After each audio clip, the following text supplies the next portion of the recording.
Hi, this is a video showing how to set up a research paper conference. So I firmly believe that with thoughtful reflection and a conversation with the instructor, students can vastly improve the quality of their work. As an incentive, I'm offering 10 points extra credit to have a conversation with me about your research paper. I'm pretty excited about this. So let's take a look at the steps that you have to complete in order to have a conference with me and earn earn that 10 points of extra credit. First thing you need to do is, of course, you need to finish the final draft of the research paper and submit it into the Dropbox. That's the first order of business. You can't do anything without the final paper. One thing you need to do, though, is you need to keep in mind that the paper will not get graded until we have the conference. And regardless of whether you have a conference or not, these papers are going to take me a huge amount of time to grade. So they may sit there for quite a while. The important thing is, as long as you submitted it and it's there, it will get graded. But please be patient with it. Okay. So then the next step is you need to reflect on your work. So let's take a look at the steps that you need to do for the reflection part. A, you need to read the LAC1 model research paper and compare your work to the model paper. Let's take a look at that model paper. So here, here it is. It's written by a fictitious student, Daniel Copeland. It's about pyramids, and it has all the standard pieces of an essay, right? It has the introduction where it starts out kind of broad and then narrows down to the end of the first paragraph to the thesis statement. When one knows how and why the pyramids were built, the Egyptians' achievement seems even more impressive.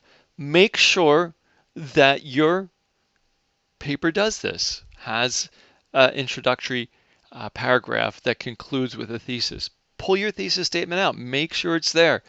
Okay, and then the rest of the essay is tied and or connected to that thesis statement. So as a reason, the next thing, one of the things to pay attention to is the use of the citations. Okay, that was an important part of this unit, is learning how to use citations, taking notes, whether they're lessons are day 24 and day 25, and you see how they are referenced. The citations are referenced in parentheses, and Daniel uses. He paraphrases. He doesn't copy and paste the words. And if he does, then they're considered quotations, and he uses quotations, as you can see down here. Quote, the pyramid was essentially this mound of creation, end quote.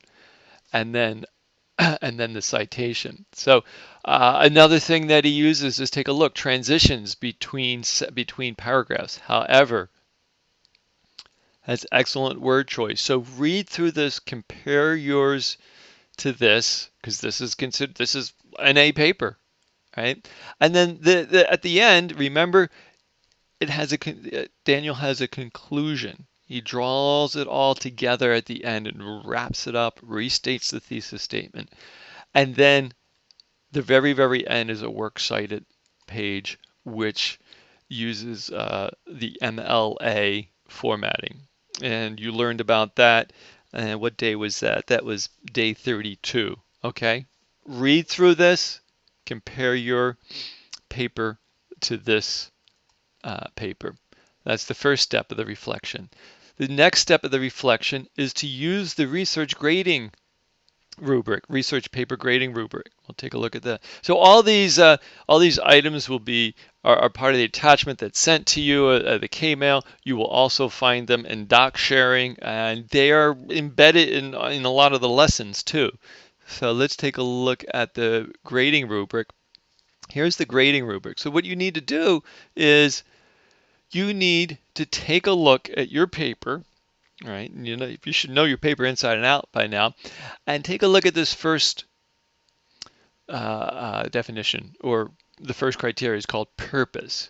And what you want to do is you want to read the definition for earning a 5 or a perfect score for purpose.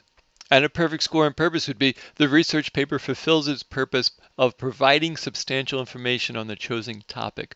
The writer seems interested in the topic, and the details provided are complete and cover the writer's topic fully. There is no irrelevant information present. The reader is not left with lingering questions about the topic. If your essay meets this definition, then you would assign yourself a 5 for purpose. Okay, read all the other definitions and find one that matches your paper, and then that's the score that you would choose for purpose. Go through, so then what you do is you come back, and in the purpose, you would write all these down or type these up on a piece of paper or something like that, or you even use this, and then you would type in a 5 or 4, whatever you assign yourself. Okay, then you work through each of the other sets of criteria: ideas and content, structure and organization, language, word choice and style, sentence and mechanics, and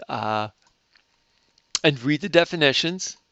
Let's go to the next one. Whoop, I'll just go this way. Ideas and content. Read through all the definitions, find the one that matches the work that you did, and then assign yourself that score: a 3, a 4, 2, a 1. Hopefully this is clear. This is the process I go through. This is what I do to grade your paper. But you're going to be responsible for doing some of this yourself. You're going to be responsible for self-grading your work, and then put those values in there for each one of these criteria. Okay, hopefully this is clear and you'll understand what you need to do. And if you don't, send me a K-mail. Say, CJ, I don't understand. Can you help me a little bit more? Okay, after you do that, then you need to state 2 things you did well and 2 things you can improve. So basically what we're going to do is you're going to reflect on your paper, you're going to think deeply about it, and then you're going to create some goals for yourself. What does life look like in the future for the next essay that I have to write? What are some things that I did well that I feel proud of, that it's like, yes, I've got this down, right? Because let's celebrate. Let's have a celebration here. You completed a 5-page essay. You probably never wrote a 5-page essay in your life, I mean, it's huge. So let's celebrate what you did well, and then let's take a look at what you can improve upon.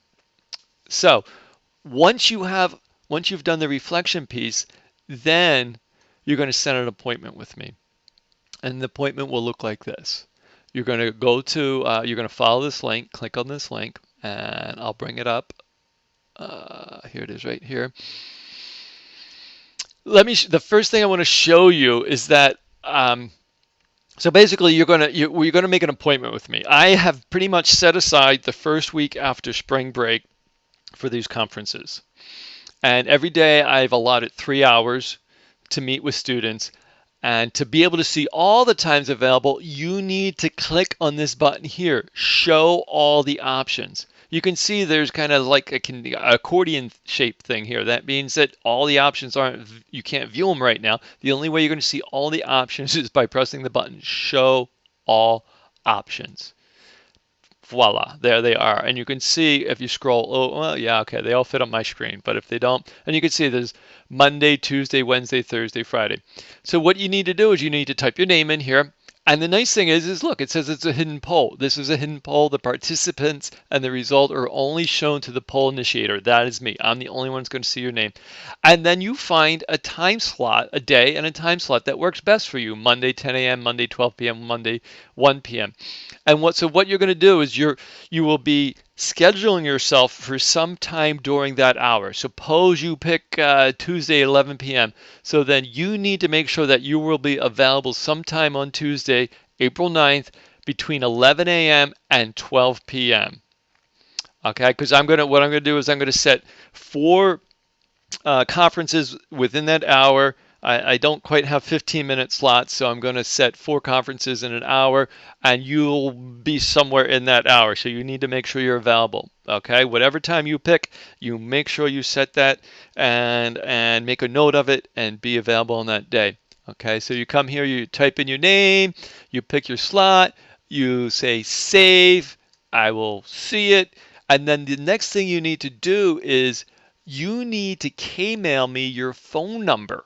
I don't know what your phone number is, or there's some phone number in file, but I don't know if that's a phone number that, if that's the best number to be able to reach you. So make sure you email me.